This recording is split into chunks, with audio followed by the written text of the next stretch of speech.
लोग इंतजार कर रहे हैं आपके फेल होने का, आपको मालूम नहीं, वो वेट कर रहे हैं आपके फेल होने का, इंतजार कर रहे हैं आपके फेल होने का, क्योंकि जो वो बोलना चाहते हैं वो लीगलाइज नहीं हो सकता, लोग उसे स्वीकार नहीं करेंगे। लेकिन जब आप फेल हो जाएंगे वो बोलेंगे देखा हमने तो पहले ही कहा था, ये बंदा ऐसा है, ये चोर है, ये फलाना है, ये ढमकाना है। लेकिन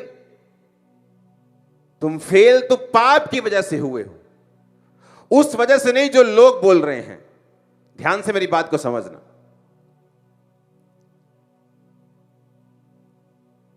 दाऊद पाप में गिर गया, व्यभिचार में गिर गया। जब वो जा रहा था, अब कारण तो व्यभिचार है, जब व्यभिचार में गिरा उसके बच्चे, उसका घराना उसके खिलाफ हो गया, वो सारी चीजें व्यभिचार के कारण हुई। और हित्ती उरिया के दाऊद ने उसको मरवा दिया जानबूझ के, युद्ध में आगे रखे, वो उसके कारण हुआ। लेकिन दाऊद जब जा रहा था तो बाइबल कहती है कि व्यक्ति उसे श्राप देकर कोसने के लिए आया, हे ओछे इसलिए तू मुसीबत में फंसा है क्योंकि तूने किसको मरवाया था? किसको मरवाया था? शाऊल को। लेकिन कारण यह नहीं था दाऊद के फेल होने का। दाऊद के फेल होने का कारण उसका अपना पाप था, लेकिन लोगों को बोलने का मौका मिल गया कि तू इस वजह से गिरा है। कितने मेरी बात को समझ रहे हैं?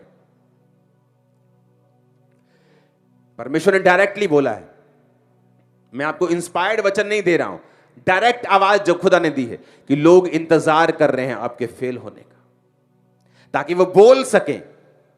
इसलिए भजन संहिता में दाऊद कहता है, हे परमेश्वर मेरे गुनाहों को क्षमा कर, मेरे अपराधों को ढांप दे, मेरा मुंह खोल दे ताकि मैं तेरा गुणानुवाद कर सकूं, क्योंकि उसका मुंह बंद हो गया था पाप की वजह से। लोग इंतजार कर रहे हैं कब आप पाप में गिरे, फेल हो जाएं, और वो अपनी टीचिंग्स को कि देखा हमने तो पहले ही कहा था कि ये व्यक्ति धार्मिक नहीं है, आत्मिक नहीं है। इंडिया टीम ने 10 मैच में से 10 मैच जीते। जीते कि नहीं जीते? हाँ, सारे मैचों पे कब्जा कर लिया। कोई टीम ऐसे लगता है कि सब बच्चे हैं इंडिया टीम के, कोई खेल ही नहीं रहा था उनके सामने। फाइनल में वो हार गए। इंटरनेट देखो क्या बोलता है उनके लिए, सब कमियां गिना रहे हैं। और 10 मैच में वो कहां थे? कहीं नहीं थे, चुप करके बैठे थे, क्योंकि जो नफरत थी वो उनके दिलों में थी। लोगों के दिलों में है नफरत, नेगेटिविटी, लेकिन उसे बाहर नहीं निकाल सकते जब तक आप सक्सेसफुल हो रहे हैं। और ये कोई मैच नहीं है जहां मालूम नहीं आप जीतेंगे कि शैतान जीतेगा। ये फिक्स मैच है जहां आप ही जीतेंगे इन जीसस ने। ये फिक्स मैच है, वो फिक्स नहीं था, कोई भी जीत सकता था, इंडिया ऑस्ट्रेलिया, बट ये फिक्स मैच, फिक्सिंग हो चुकी है कि तुम्हें जीतोगे। एक ही चीज है जो तुम्हें हराएगी, तुम्हारे शरीर के काम।